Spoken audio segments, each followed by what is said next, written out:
Hi everybody, this is Todd Creager, and today I'm going to talk to you about how to divorce-proof your marriage. That is what I do. I help couples divorce-proof their marriage. I help couples that have been in crisis. I help them heal from infidelity. I help them rekindle passion when the flame has gone out. I help find the embers, and we definitely get them up to a fire.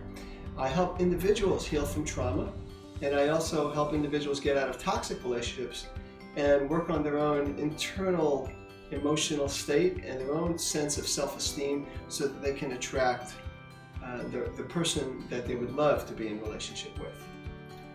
So today we're talking about how to divorce-proof your marriage, and I'm going to talk about 3 of my top tips to divorce-proof your marriage. And the first, before you actually do any behavior, the first is how we think. Now, I want to talk about that because a lot of people in my field don't talk about how we think. But it's very important to notice how you think of your partner. What is your automatic perception of your partner? Because how you perceive your partner will lead to how you talk to and treat your partner. And I guarantee you that how you talk and treat your partner will bring out a certain part of them that responds to how you talk to them. That's why perception is important. So you want to perceive your partner in the absolutely best possible light. Now that sounds easy, but it's not so easy. I'll give you an example. Let's say you're in a relationship where your partner is just bad at listening, has never listened to you. You have now branded your partner as a bad listener. And when you have something important to say, maybe some emotion, and you are about to talk to your bad listening partner, I guarantee you, you're going to look at your partner and talk to your partner in a way that guarantees that that person will not listen. You'll be abrupt, you'll be short, it'll be something. So in this simple example, I would have you practice seeing your partner as a phenomenal listener, which I know makes no sense because the person hasn't shown that history. But you practice seeing that person the way you want that person to be. And you start to speak and act and treat that person like they're the best listener ever. And experiment, see what happens. It kind of goes with a caveat I have, which is this. If there's something going on in the marriage you don't like, change.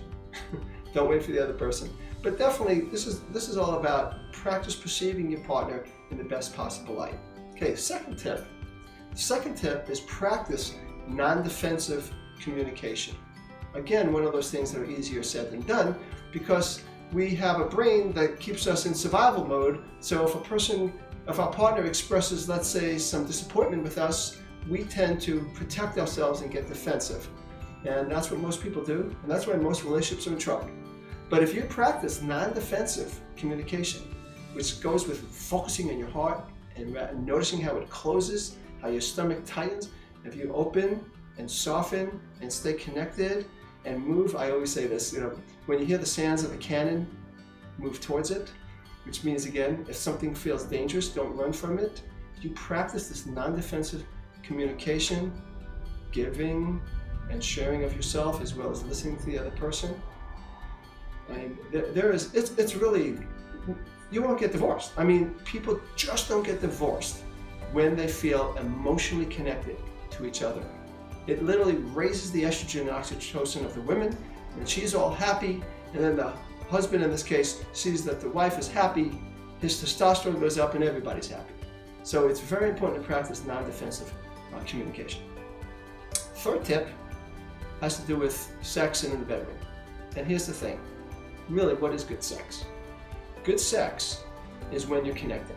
It has nothing to do with performance. It has nothing to do with what you do with your body parts. It has nothing to do with how many orgasms. Hey, I'm all for orgasms, and I'm all for erections, I'm all for arousal, but the focus has got to be connection. You want to create between you a safe environment where you can risk sharing, for example, sexual fantasies. You want to have a more open relationship. There's a lot of couples that are having sex almost every day, but they're not connected. They don't know each other. They don't share. They're not really taking risks. They stick to what they're good at. They know how to rub this body part or that body part. I'm not talking about that. I'm talking about sharing a part of you, and in the bedroom as well. And from that safe place, you can be wild, you can be adventurous, you can play. And the last thing I want to say about sex is don't wait to be in the mood. I think that oftentimes, in the beginning of relationships, we're always in the mood. At least most people start out that way, most relationships. But after a while, one or both people might not be in the mood. And that's normal. Don't wait to be in the mood.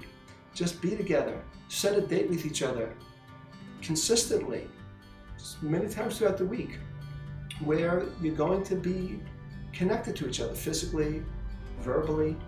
Could have sex, sexual intercourse I should say, but I'm not saying necessarily you have to. But you make dates with each other to consistently touch and look at each other and be close and slow down together. With those 3 tips, there is, I'll never say 0% chance, but as close to 0 as you can get, that there will be a divorce. People get divorced because of disconnection. And when you do these things, these 3 things, you practice perceiving your partner in the best possible light. You practice non-defensive communication. And you create safety, which leads to being sexual adventurers in the bedroom, where you expose who you are, not just, focusing on the technique. Then you're going to have a very strong, passionate, alive, loving relationship. So, click, please, on the link below. That is my program, Divorce Proof Your Marriage. You'll learn about this program I'm doing. It goes into way more detail, gives you a lot of structure, a lot of techniques, and it's great information. So click on that, read up on it, enroll in it. You'll be happy you did. This is Todd Creager, making the world safe for love.